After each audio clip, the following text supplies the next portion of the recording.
Hey guys, this video is for our 2nd through 4th grade team for March week 2, and our theme for this month is Jump Ball, Finding Peace in the Madness. And this month kind of all revolves around basketball and a March Madness theme, and our life app for the month is Peace, proving you care more about each other than winning an argument.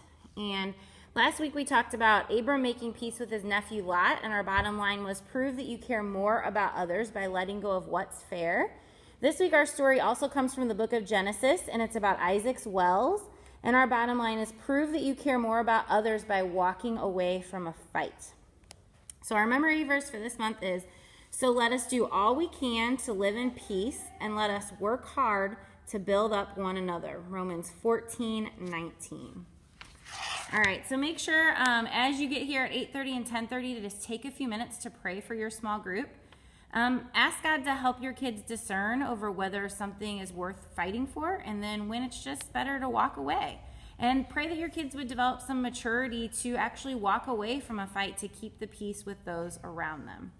So when kids start to roll in at 8:40 and 10:40, have them join your circle, ask about their week, make sure you know all their names, and especially make any first-time guests feel really welcomed. And then you can use some of these as some icebreaker questions. So do you guys remember the last argument or disagreement you had? Do you think that you were right? Or after thinking about it, do you think maybe you were wrong? And as you look back on that argument, does it seem like something you should have argued about? Why or why not? Then at 9 and 11, when service starts, you're going to have a big piece of butcher paper at your cart and some markers. So you're going to spread the butcher paper out in the center of your area and then have kids gather around it. And you're just going to tell them to draw pictures of all the ways that they use water. So it could be to drink, to take a shower, to take a bath, to water plants, anything that they can think of. And then while they're working, just ask them, guys, where does water come from? Why is it important? What are some places we can find water? What would happen if we didn't have clean water? And then after they've had a few minutes to draw on the paper, just ask kids to share what they drew with the rest of the group. And then you'll just close that activity by saying, so wow, guys, water is really important. Look at all the ways that we can use water. And you actually came up with a few things that I hadn't even thought of. Well, today in large group, we're going to hear about a guy named Isaac, and he had a big water problem. So let's go find out what happened. So then when you get to large group, make sure that you sit with your kids, have them sit together in a circle. Remind them that we're here to learn about the Bible. We're here to worship God, so encourage them to worship and sing with you. And then when large group is over and you head back to your small groups, the first thing you're going to do is called a generosity drawing. So you'll have a baggie with these cards in it at your station. And you can, this says butcher paper or whiteboards. You have new whiteboards in your cart, so you're just going to use your whiteboards. And you're going to shuffle up those object cards and then put them in a stack face down. And you're going to have your kids gather around the whiteboard. And then you're going to pick one kid that says with the closest birthday to today, or you can just pick a kid. And they're going to draw a card and have them look at whatever their card is. And then they're going to draw that object on the whiteboard for the rest of the group to see. So just try their best to draw whatever this is. And then once another kid in the group guessed it correctly, you're going to read the scenario below that matches that picture and ask the kids to give an example about how they could bring peace to that situation. So if they drew the ball, then you would say, okay, so here's the situation. A kid on the other team pushes you down, but the ref doesn't see it. How could you bring peace to that situation? And then so on for all of the different things that are there. They give you little scenarios. So then you'll close by saying, so guys, in all of these scenarios, you had a choice to make. You could make things worse by choosing to fight, or you could decide that it was more important to keep the peace and just walk away.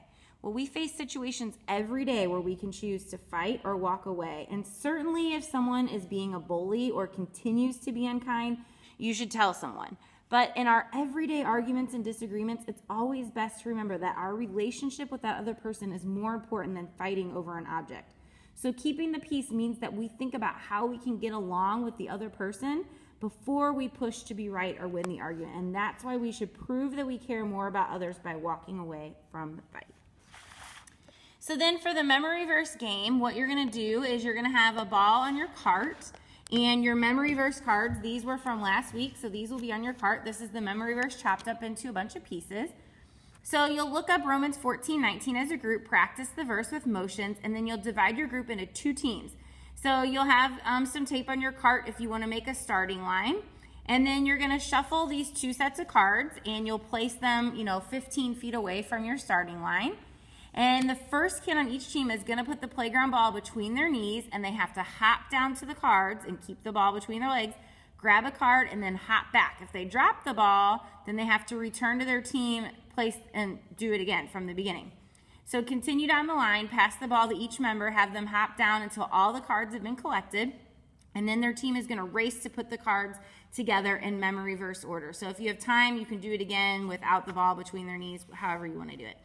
So say, guys, it have been easier to do this race without the ball between your knees? Yeah, absolutely. And this ball represents whatever thing you're mad about. So trust me, this ball is not more important than your relationship with others. In order to do all you can to live in peace, this verse says you can't hold on to that anger or frustration. So you have to prove that you care more about others by walking away from a fight. So then you have some optional discussion questions if your group just wants to kind of sit and chat. What are some ways people pick fights? What are ways that people actually fight? Maybe social media. If they talk about Facebook and Instagram, they might be talking about that already, especially in 4th grade. Do you walk away from a fight? Give an example of a fight you might not walk away from. And how do you decide which fights are ones that you should walk away from? So some great questions, especially for our older students and maybe our girls who like to kind of sit and talk more. So then when you pray, just gather your small group around, have them lie down on their stomach, shoulder to shoulder, so that they're in a tight little circle, and then just say the prayer below as a little call and response prayer. So tell the kids, okay guys, I'm going to say a phrase, and then I want you to say, help me care more about others by walking away from a fight. So, dear God, when someone takes something of mine without asking, help me care more about others by walking away from a fight. When my sister or brother gets on my nerves, help me care more about others by walking away from a fight, and so on.